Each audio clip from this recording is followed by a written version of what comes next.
Good morning, students. In the previous lecture, we discussed about the definition of chain serving and terms related to chain serving. Now, we will continue with the topic selection of service stations. पिछले वाला clear है सबनू chain surveying chain दी types दो दसियां सी हाँ जी students हाँ जी ma'am. Chain हाँ दी जी टाइप्स पता सबनू इंजीनियर चेन हो गया सबनू पता गंटर चेन हाँ जी ठीक है Next is selection of service stations. The following points should be considered while selecting service stations. It should be visible from at least 2 or more stations. ये क्या 2 or more stations से क्या होना चाहिए visible होना चाहिए ठीक है As far as possible main line should run on level ground. ठीक है ये वैसे भी हम चेन सर्विंग कहाँ पे करते हैं जहाँ पे लेवल्ड सरफेस हो ठीक है वहाँ पे ये पॉसिबल है all triangle should be well condition no angle less than 30 degree वो है एंगल क्या होना चाहिए बिल्कुल 90 डिग्री पे होना चाहिए और आपने जो मतलब रेंजिंग करते टाइम जो आपने रेंजिंग रॉड्स लगाई हैं वो भी वर्टिकल पोजीशन में होनी चाहिए ठीक है और वो ऐसे थोड़ी सी टिल्ट वगैरह नहीं होनी चाहिए वो बिल्कुल वर्टिकली होनी चाहिए main network should have as few lines as possible Each main triangle should have at least one check line ठीक है मतलब मेन ट्रायंगल में हमने एरिया को क्या किया था ट्रायंगल्स में डिवाइड कर दिया और चेक लाइन में हम जो मैंने आपको चेक लाइन बताया था कि वो एक्यूरेसी चेक करने के लिए होता है तो हर एक ट्रायंगल में एटलीस्ट वन चेक लाइन होनी चाहिए ठीक है obstacles to ranging and training should be avoided जो भी ऑब्स्टैकल्स आएंगे वो क्या हमें अवॉइड करने चाहिए ठीक है sides of larger triangle should pass as close to boundary lines as possible ठीक है base line should B longest survey line base line मैंने आपको बताई थी जो 2 पार्ट्स में डिवाइड कर देती है एरिया को मेरा सपोज हमारा ग्राउंड सरफेस है उसको बेस लाइन क्या करती है 2 पार्ट्स में डिवाइड कर देती है survey line should be taken close to boundary line so that they can be located by short offset next इसके ऑपरेशंस क्या क्या है हमें मतलब ये चेनिंग करते समय हम क्या कौन कौन से प्रोसेस है इसमें सबसे पहले चेनिंग होता है फिर हम क्या करते हैं रेंजिंग करते हैं फिर ऑफसेटिंग करते हैं these three operations are done simultaneously during chain surveying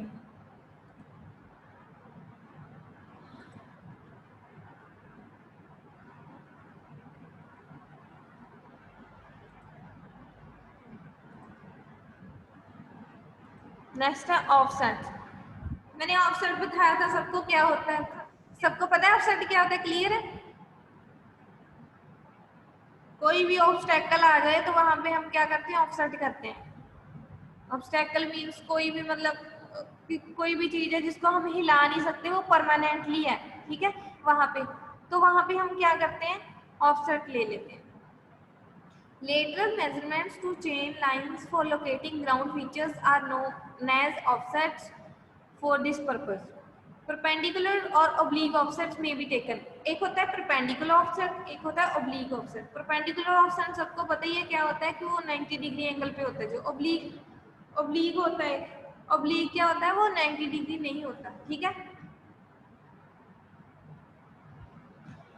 The measurement are taken at right angle to survey line called perpendicular offset और right angle offset भी बोलते हैं इसको perpendicular और right angle offset.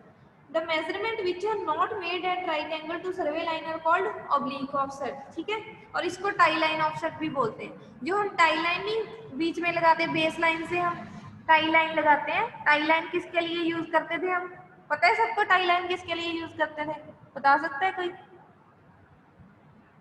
ऑफसेट रहने tie line हम किसी भी फीचर को ड्रॉ करने के लिए सपोज मैंने एरिया को ट्रायंगल में डिवाइड कर दिया और बीच में जो भी फीचर्स है हमारे ग्राउंड के बीच में पेड़ आ गए कुछ भी आ गया पोल आ गए तो उसको मैंने वहां पे शो करना है उसकी पर्टिकुलर पोजीशन क्या है तो उसके लिए मैं क्या करूँगी टाई लाइन लगाते हैं उसके लिए उसको बोलते हैं टाई लाइन ठीक है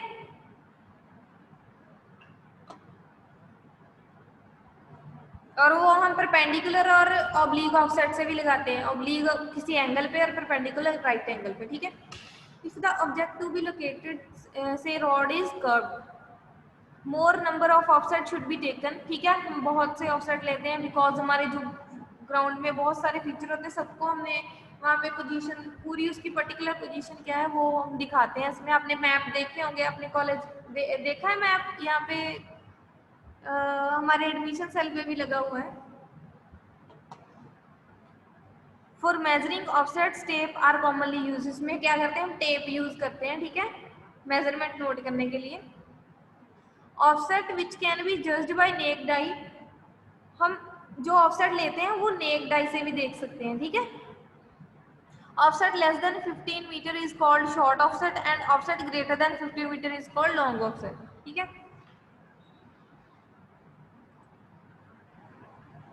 most commonly short offsets are preferred, एक होता है लॉन्ग ऑफसेट, एक होता है शॉर्ट ऑफसेट, ठीक है।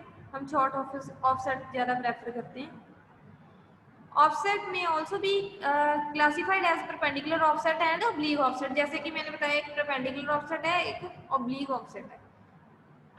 Perpendicular offset, the offset which are taken perpendicular to the chain line are termed as perpendicular offset. These offsets are taken by holding zero end of tape at the object and swimming the tape on the chain line, ठीक है। chain line पे क्या करेंगे हम tape को क्या करेंगे swing करेंगे। the shortest distance measured from object to the chain line is usually the perpendicular offset by setting right angle in 3:4:5। आपका ये राइट एंगल सेट करने के लिए भी आपके पास इंस्ट्रूमेंट होते हैं, वो फर्दर आगे आएंगे, मैं दिखाऊंगी, ऐसे होते हैं वो।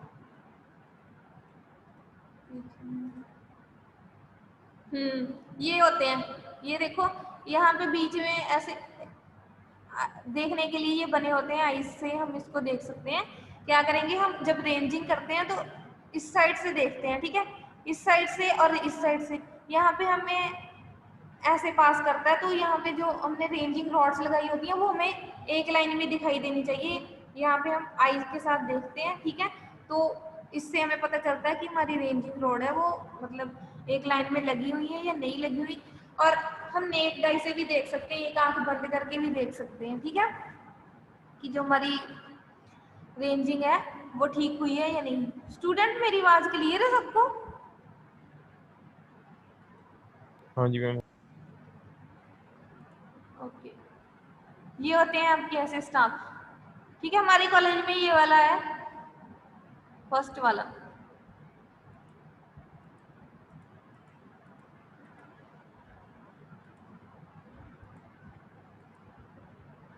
ये देखो ये ऑब्लिक ऑफसेट है, ये परपेंडिकुलर ऑफसेट है, ये ऑब्लिक ऑफसेट है।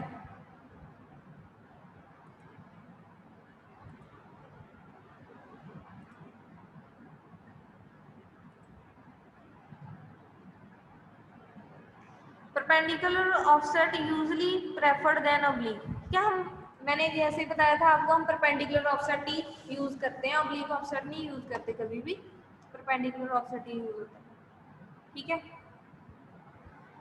ये है परपेंडिकुलर ऑफसेट, ठीक है। ये देखो बिल्कुल राइट एंगल पे ऑफसेट ये लगाए हुए हैं, ठीक है। ये बिल्डिंग के कॉर्नर शो किए, यहाँ पे हम यहाँ से ऑफसेट लेके ना क्या किया है, ये हम बिल्डिंग के कॉर्नर्स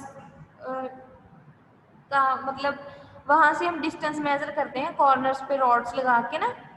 तो इस मेन सर्वे लाइन से क्या करते हैं हम ये डिस्टेंस ले लेते हैं, तो फिर हम पता चल जाता है इसकी पर्टिकुलर पोजीशन क्या। सपोज मेरा एक ये स्टेशन है, यहाँ से मैंने एक ऑफसेट ले लिया, एक यहाँ से ले लिया, यहाँ से मैं क्या करूँगी टेप से मेजर कर लूँगी, ठीक है।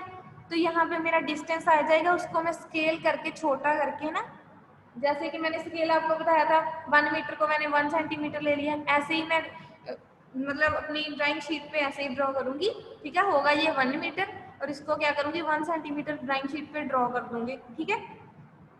तो यहाँ से डिस्टेंस मेजर के लिए एक पॉइंट हमारा यहाँ पे आ गया, यहाँ से लिया ये पॉइंट आ गया, यहाँ से लिया, ऐसे हमारी क्या हो गई बिल्डिंग ड्रॉ हो जाएगी। क्लियर है सबको?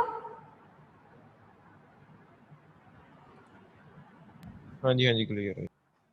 Oblique offset, oblique distance is always greater than perpendicular distance, all the offset, ये perpendicular distance से greater होता है, all the offset which are not taken at right angle to chain line are also known as oblique offset। जैसे इसको angle पे लेते हैं, ठीक है, 90 डिग्री के एंगल पे नहीं होता ये होता है oblique offset। वो था आपकी perpendicular लाइन बनी हुई ना, ये oblique offset है। बेसिकली perpendicular offset ही यूज करते हैं, ठीक है।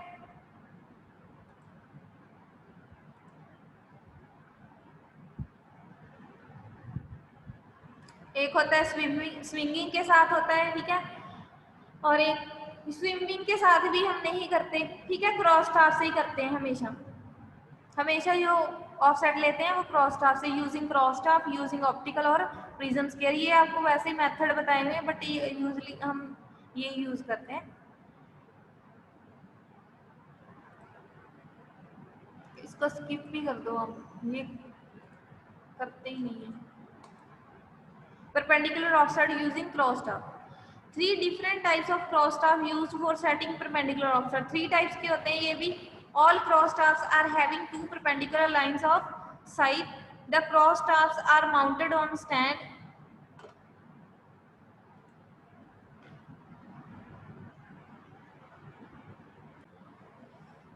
Three different types of cross staff used for setting perpendicular offsets. All cross staffs are having 2 perpendicular lines of sight.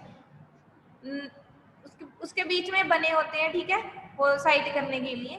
जैसे क्रॉस हेयर होता है, आपको पता ही होगा, ठीक है, तो ऐसे बने होते हैं बीच में। The cross staff are mounted on stand, वो स्टैंड पे माउंट करते हैं, ठीक है, एक स्टैंड होता है, उस पर हम क्या करते हैं, उसको लगा देते हैं क्रॉस स्टाफ को, ठीक है। First line of sight is set along the chain line. हमारी जो मतलब चेन लाइन है ना, उसके अलोंग हम उसको क्या कर देते हैं, सेट कर देते हैं। And without disturbing setting right angle line, ठीक है। हमारा जो बिल्कुल वो वर्टिकली स्टैंड होना चाहिए, बिल्कुल राइट एंगल पे होना चाहिए। Of sight is take to locate the object. उससे क्या करते हैं हम, फिर ऑब्जेक्ट को लोकेट करते हैं, मतलब बीच में हमने जो रेंजिंग रॉड्स लगा रखी हैं। और सपोज जरूरी नहीं है कि रेंजिंग रॉड्स ही लगा रखी है, हम उसको बिल्डिंग के कॉर्नर्स को भी उसके साथ मतलब साइड करते हैं। With open cross staff it is possible to set perpendicular only while with French cross staff, ठीक है। Even 45 degree angle can be set adjustable cross staff. एक पे हम क्या करते हैं, 45 डिग्री एंगल भी सेट कर सकते हैं। Even 45 degree angle can be set available cross staff can be used to set any angle also since there are graduations and upper drum can be rotated over lower drum, ठीक है। ये stand पे mount होता है और वो rotate भी करता है, ठीक है। ऐसे होते हैं ये इसको क्या करते हैं, उस पर स्टैंड पे सेट कर देते हैं, ठीक है। ये यूज होता है बेसिकली।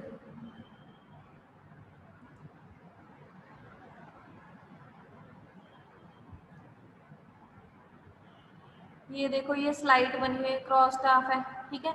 इसके बीच में क्या लगा हुआ है, ये क्रॉस एयर होता है इसके बीच में, जिससे हम ऑब्जेक्ट को साइड करते हैं। ये देखो ऐसे स्टैंड पे लगाते हैं इसको, ये देखो ऐसे स्टैंड होता है ना, इसको ग्राउंड पे लगा देते हैं, इसके ऊपर ये लगा देते हैं, ठीक है। ये स्टैंड है आपका।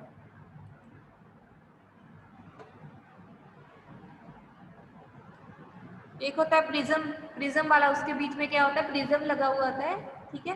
वो 2 प्रिज्म होते हैं, उसके एक ऊपर दूसरा प्लेस हुआ होता है, ठीक है।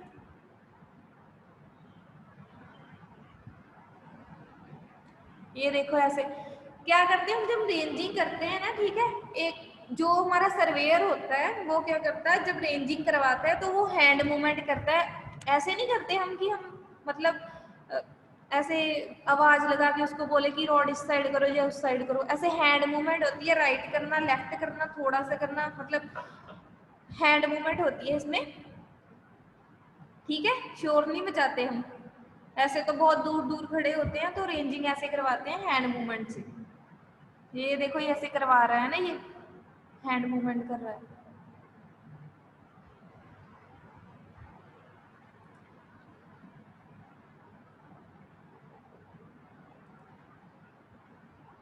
ये अलग अलग उन्होंने बताया, ऑप्टिकल स्केयर से हो गया, क्रॉस टाफ से कैसे करते हैं, ठीक है।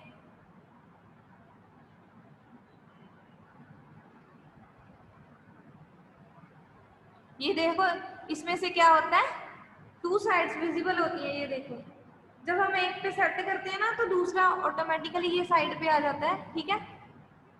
तो ये भी रॉड दिखती है हमें और वो भी, ये इसकी 4 साइडें होती है ना ऐसे।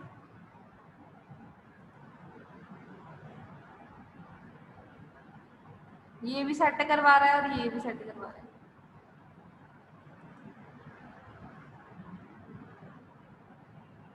ये बिल्कुल राइट एंगल पे सेट करा है, ये देखो नीचे लिखा हुआ है राइट एंगल।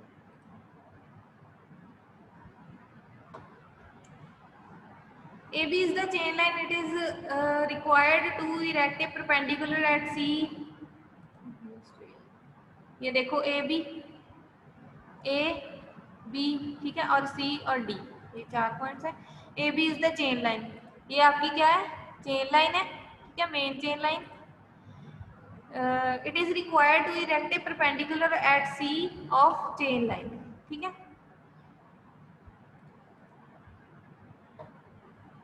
ये देखो ये हमने बिल्कुल परपेंडिकुलर लिया है, ये परपेंडिकुलर ऑफसेट होता है, ठीक है। Establish at point D at 3 metre distance, 5 and 6 marks. ये आपको प्रोसीजर ही बताया हुआ है कैसे ये फिर इसको ये ट्रायंगल्स में ड्रॉ किया है, तो वहां पे ये फॉर्मूला लगा है आपका पाइथागोरस थ्योरम, पता ही होगी सबको, ठीक है। तो वहां से ये निकाल ली इन्होंने साइडें कितनी है इनकी, ठीक है, पाइथागोरस थ्योरम लगाइए। सपोज हमने 2 डिस्टेंस मेजर कर लिए तो पाइथागोरस थ्योरम से क्या होता है, तीसरा ऑटोमेटिकली निकल जाता है। प्रोसीजर ऑफ फील्ड वर्क, एक होता है reconnaissance index sketch, marking the stations on ground, reference sketches, taking measurement of survey lines and noting them, ठीक है।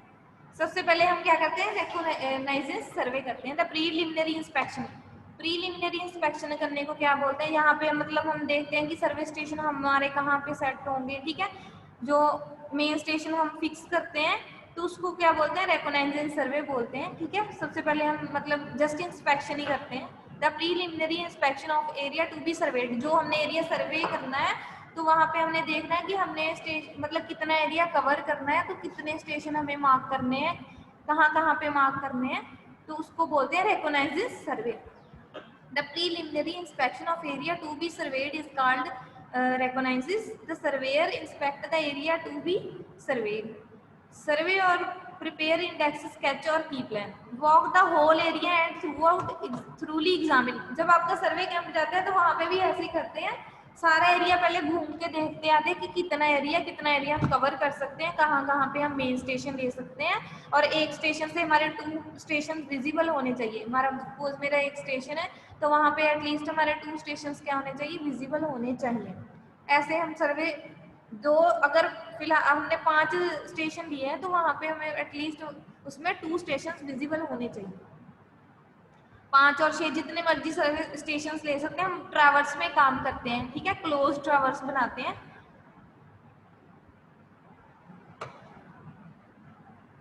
Walk the whole area and thoroughly examine the ground. Note the position of boundaries, road and river etc. वहाँ पे हम देखते हैं भी मतलब क्या क्या है साइड पे, बाउंड्रीज कहाँ है, रोड रिवर वगैरह। Various difficulties to chain lines, तो मतलब ये तो चलो चेन के लिए ये ग्राउंड लेवल ही है, वैसे अब मैं आपको हिली एरिया में बता रही थी कि कैसे हम वहाँ पे इंस्पेक्शन करते हैं, ठीक है। Road and river etc. Various difficulties to chain line, select station and prepare neat sketches called index sketches or key plans. Marking station. Stations are marked with ranging rod. हम क्या करते हैं, जो जो हमने स्टेशन वहाँ की है वहाँ पे हम क्या कर देते हैं, रेंजिंग रॉड लगा देते हैं या वुडन पैक लगा देते हैं या ड्राइविंग और नेल स्पाइक्स, या जैसे कि मैंने बताया आपको रेंजिंग रॉड बताया था आपको 2 मीटर की उसकी मतलब हाइट होती है, ठीक है, 2 मीटर की होती है वो, और उसके बीच में जो स्ट्रिप्स बनी होती है रेड और वाइट होती है, और या ब्लैक और वाइट भी हो सकती है, ठीक है। तो वो एक स्ट्रिप 20 सेंटीमीटर की होती है, और वुडन पैक भी मैंने बताया था आपको, ठीक है। और एक होता है ड्राइविंग नेल और स्पाइक्स इफ हार्ड सरफेस, अगर हार्ड सरफेस हो तो ड्राइविंग नेल होता है, ठीक है। और एम्बेडिंग स्टोन, हम स्टोन के साथ भी वहाँ पे मार्क कर सकते हैं, ठीक है। किसी पत्थर के साथ या किसी चौक वगैरह के साथ या पेंट के साथ भी हम उसको क्या करेंगे, मार्क कर सकते हैं स्टेशन को। Reference sketches, after marking the station should be referenced, that is located by measurement called ties taken from the three permanent type which are easily identified। मतलब मेरा एक स्टेशन है तो एक स्टेशन से मेरा ये पॉइंट भी विजिबल होना चाहिए और वो पॉइंट, मतलब दो स्टेशन हमें एक से विजिबल होने चाहिए, मतलब टोटल 3 बन गए which are easily identified such as corner of building and मतलब सपोज हमने सर्वे करते टाइम क्या करना है कि बिल्डिंग ड्रॉ करनी है, तो बिल्डिंग के हमारे क्या होना चाहिए, वो 3 कॉर्नर हमारे विजिबल होने चाहिए उस बिल्डिंग के।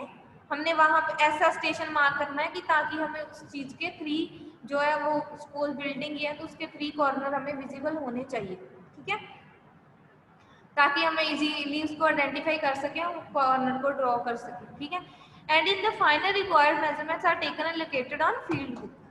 एक फील्ड बुक होती है, उसमें हम क्या करते हैं, साथ साथ में ड्रॉ करते जाते हैं और साथ साथ में रीडिंग नोट करते जाते हैं, फिर उसको क्या करते हैं, मतलब फाइनली ड्रॉ होता है, ठीक है। स्टूडेंट इसमें कोई डाउट है आपको?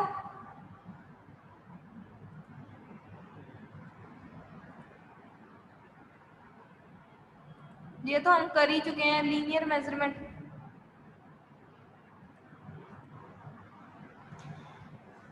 Different types of ranging, tapes, chain, linear measurement, approximate, direct, optical and electronic methods। Chain surveying है सारा, चेन सर्वेइंग में है, चेन सर्वेइंग में हम करते क्या है, लीनियर मेजरमेंट करते हैं, ठीक है। तो सबसे पहले हम क्या करते हैं, इसमें रेंजिंग करते हैं। जैसे कि मैंने बताया रेंजिंग किस चीज से होती है, रेंजिंग रॉड से होती है। When A survey line is longer than A chain length, अगर हमारी मतलब सर्वे लाइन है, चेन लेंथ सपोज हमारी चेन 20 मीटर की है, तो और हमारी मतलब सर्वे लाइन बहुत ज़्यादा बड़ी है, तो सपोज 1 किलोमीटर की है, तो हम इतनी बड़ी चेन तो नहीं लेके आएंगे, 20 मीटर की चेन के साथ ही करेंगे, तो वहाँ पे हम क्या करेंगे, रेंजिंग करते जाएंगे फर्दर, ठीक है।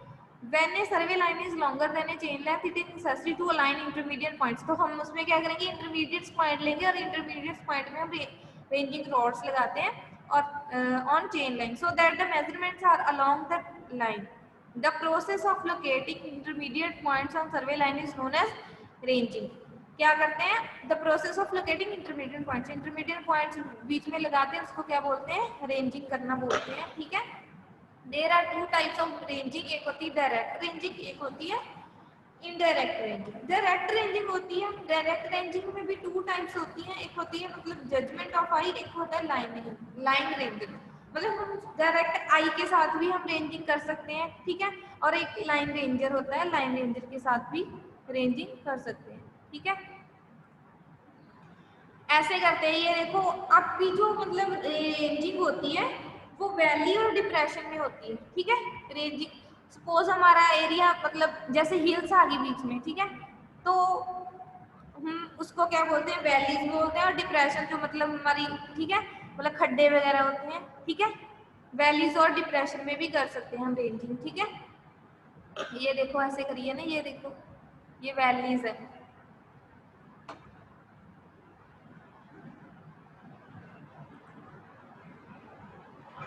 एक होती है direct ranging. If the first and last points are intervisible this method is possible, ठीक है। डायरेक्ट रेंजिंग वहां पे पॉसिबल होती है, यहाँ पे हमारा लास्ट पॉइंट होता है वो विजिबल होता है, ठीक है, ये वैलीज पे नहीं मतलब पॉसिबल होती।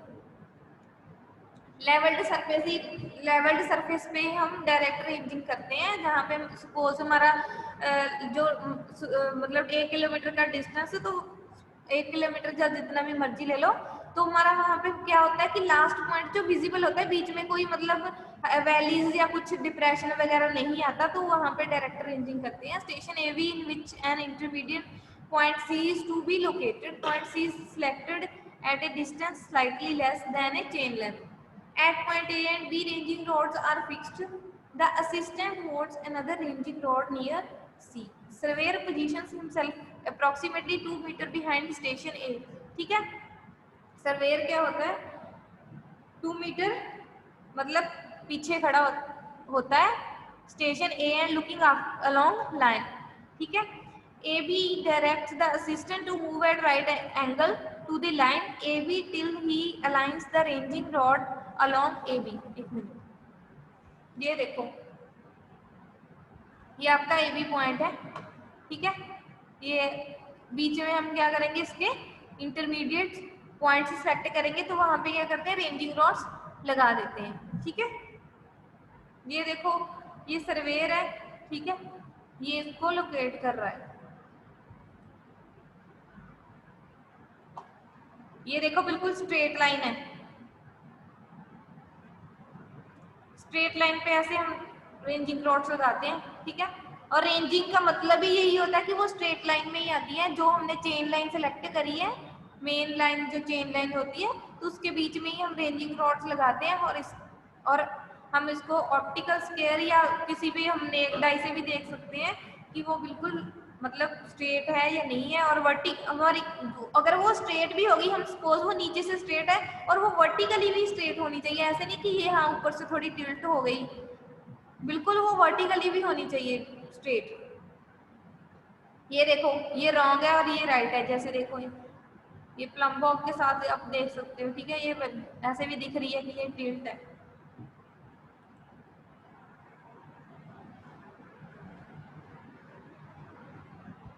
Students you can leave the class.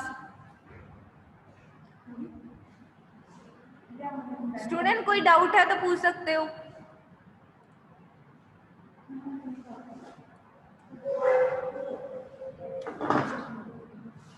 Okay, thank you.